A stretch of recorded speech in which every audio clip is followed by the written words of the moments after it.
আল্লাহর ব্যাপারে নিরাশ হবেন না, তার দয়ার প্রতি আশা হারাবেন না।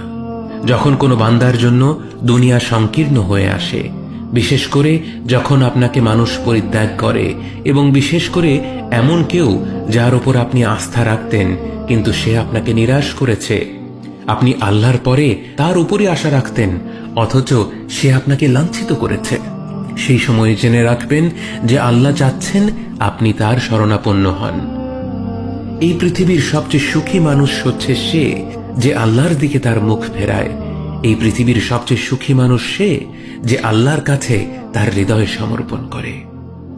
মনে রাখবেন যে আপনার একজন মালিক রয়েছেন যিনি আপনার প্রতি আপনার নিজের নফসের থেকেও দয়াবান, যিনি আপনাকে ভালোবাসেন এবং ভালোবাসেন যে আপনি তার কাছেই আশ্রয়ের জন্য ছুটে যান আর তাকেই আপনার দোয়ায় ডাকেন।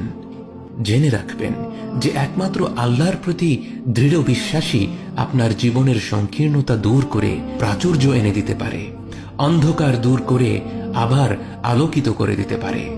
আপনি জেনে রাখবেন যে আল্লাহ আপনার প্রতি আপনার নিজের থেকেও বেশি দয়াবান।